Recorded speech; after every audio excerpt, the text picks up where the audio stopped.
Hello everybody, this is DrAZNstarcraft episode 8, okay?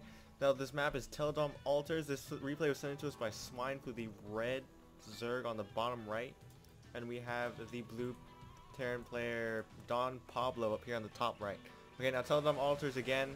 We've gone over this map before. There is a pretty easy to defend natural expansion over here. Very easy to get.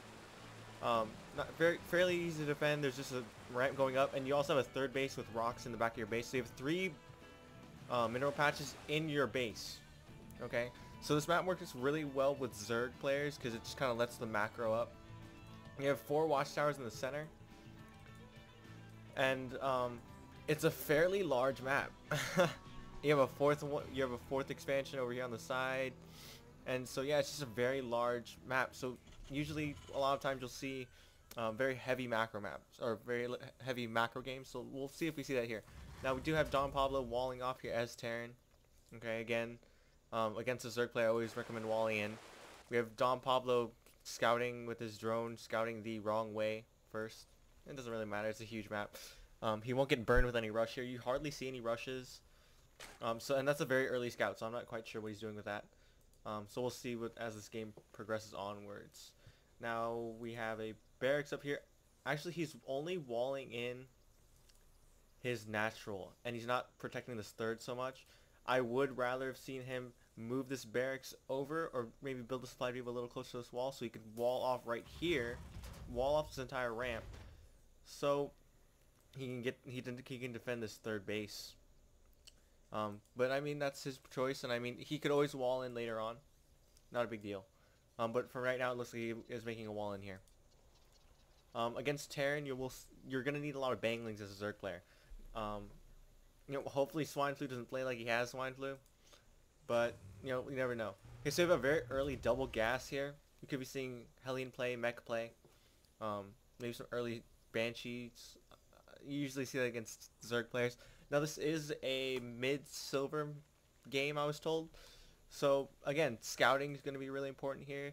Basic unit composition, and your macro and your micro to some extent. Not to the extent that you would for a platinum to diamond or like a higher ranked level game, but it still is very important in any level of play. Okay, so we have this Overlord over here scouting the right way. Now he does know where the Terran player is. The Terran player hasn't scouted at all. Okay, but the Zerg player does know where he is. Okay, so we have a bunker going down here. We have another Marine being built. This is a very strange wall in. See right here, if you put these 2 supply depots right here, that's a very huge opening for bangling busts. Maybe 4 to 5 banglings can take out a supply depot. And when you have a barracks, it takes a little longer, so you'd want to put maybe 3 or 4 you want to put like maybe 3 barracks up here instead of just that. So we have a reactor coming out, so we're going to see a lot of Marines.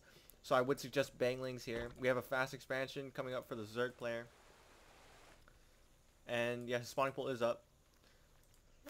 So again, very heavy macro play. He is walling off to get his expansion up. He should be building. Well, it'd be interesting to see what he does here. I would suggest that he starts running his SCV down here to build his base. There's really no reason to wall off here if he's not going to take this early expansion. Okay, so he has his factory coming out. Right now, he has a spine crawler going down. These drones need to be working right now. He needs to watch that.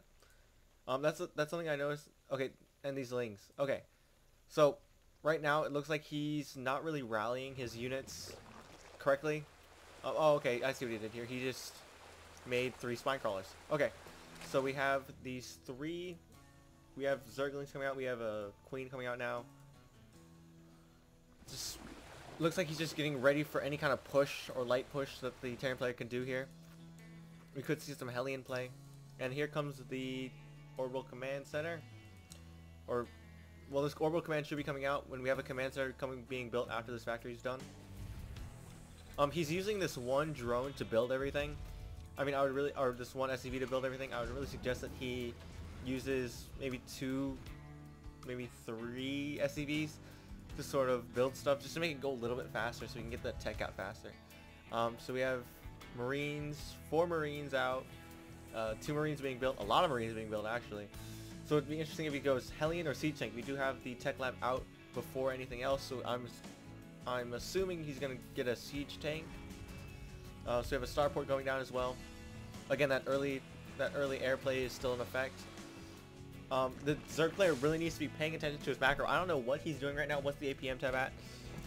His APM's at 48, which really isn't that bad on this level of gameplay, but he really should be using his minerals more effectively. I mean, he has all these drones. Maybe be active with these Zerglings, take the watchtower, start breaking down these rocks for his third base. Just real basic things that he could be doing right now.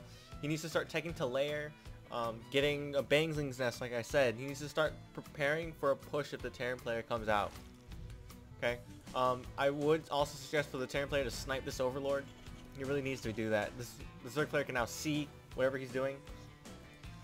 Okay. So yeah, I would suggest getting some extra queens out just for extra creep spread. I always suggest that for Zerg players. Creep is so important. He should be getting Zergling speed too. He does have enough. He does have enough for it. He has way too many minerals right now. He should be making some gas guys. Zerg is very gas intensive. Maybe he needs to get that hive tech out, like I said. He's not using his larva effectively. He's just pumping drones, but he's not quite sure when the Terran player can move out here. And Terran player, he got this tech lab, this early tech lab on his factory, but he's not producing anything out of it. Okay, so we have reactors coming down for his starports. I don't understand that he could get medvacs, or he could be getting Vikings to run around and snipe overlords, I guess. Okay. So he is making another queen. Took my advice. Good job. So he is getting a layer. I would suggest putting the layer back here instead of getting it up top. Or getting it on the bottom, because this is the most open expansion here, and you really don't want to lose like a layer or a hive once you tech up to it. Okay. It'd be interesting to see what he does with this queen, if he uses it for creep spread. See, he needs to be using these drones. He needs to be constantly making units. Zerg's big strength is they constantly need to be making units that they can pump units so fast, so quickly. So he needs to be using those to make drones, start pumping drones for his third base. Start taking out the rocks back here, like I said. Being very active. He needs to be more active. Okay, so he is making medvacs. He does finally have a siege tank out. Good job, buddy. He has siege mode being researched. And we have some upgrades finally going down for the Zerg.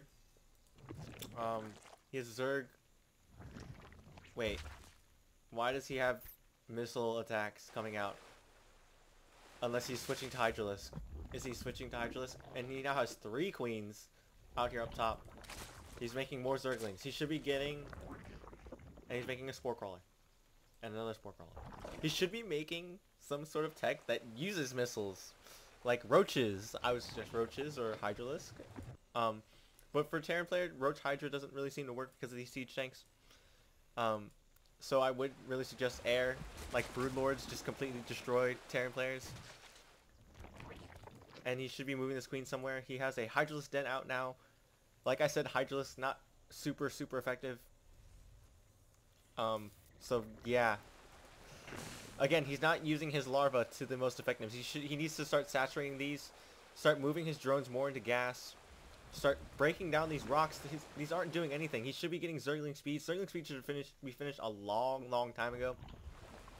Okay, we have another Spore Crawler going down. Okay, so he's finally making that. Now he finally has a lot of drones being queued up. That's good. That's what I like to see. But he should have done this a long time ago. Okay, and what does he have going down here? He has overlords and drones and other stuff. Okay, he has a proxy or a economy hatchery here. Okay, this is oversaturation. He needs to get out of here and start moving them down to this base. He needs to start taking out these rocks, like I said. He has way too many minerals and resources right now to be just sitting here doing nothing. Okay? Now. Let's see what's going on here. This should be an orbital command. This should be an orbital command already. Or planetary fortress. This one finally turned into it. I have no idea when. He has vehicles level 2 and he has armor level 1 coming. Or he has weapons level 1 and he has armor level 1 coming. Okay, he has a lot of missile turns. Because like I said, he's smart. He knows Terran Mutalisks can just destroy Terran players, and air, so broodlings and everything like that. So these missile turrets going down everywhere, that's actually quite a smart play. But he needs more units. I mean, the Zerg player just really needs to start pumping more units. Like I said, his minerals are so high right now, he could be expanding again and start building Hydralisk, which he finally is. He's getting his armor and attack level, or he's getting his range attack and armor up. He has way too many larvae for how many resources he has.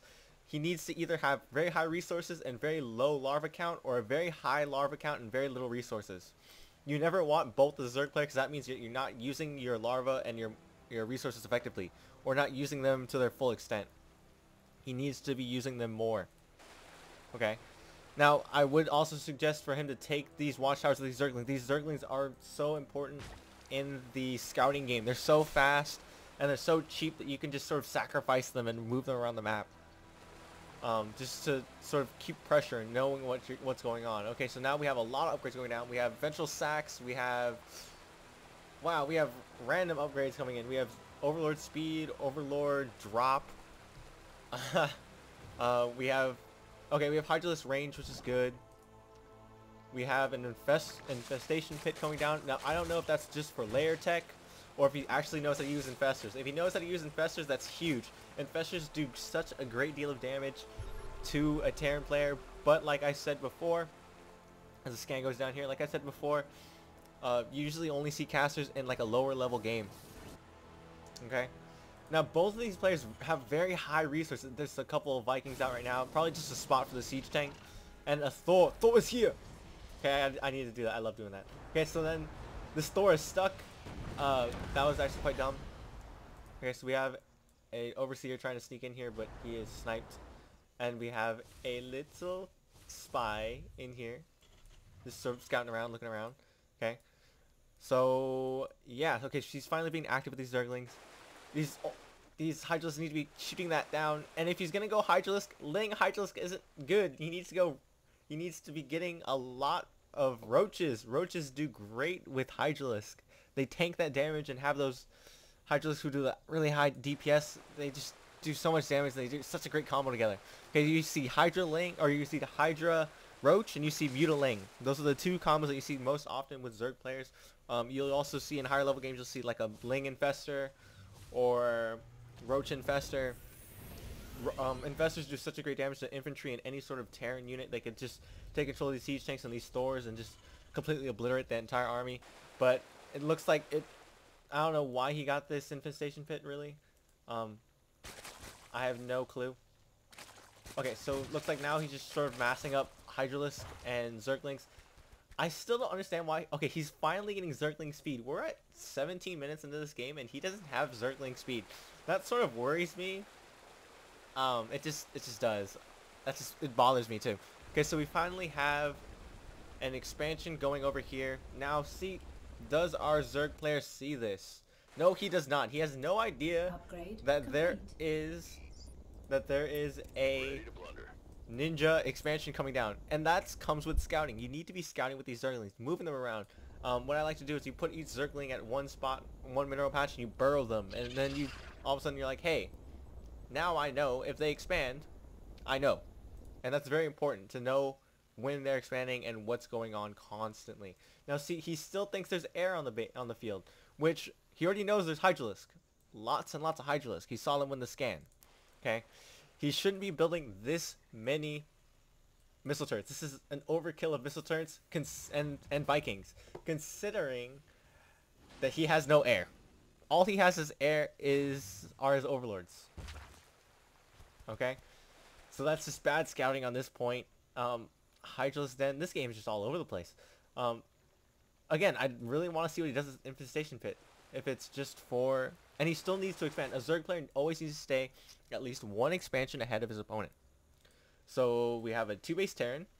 So the Zerg should be 3-4 bases by now. Why he's not, I have no idea. So we're going to see how this plays out. Okay, so now it's 2-2 armor with range and armor. My bad. 2-2 armor.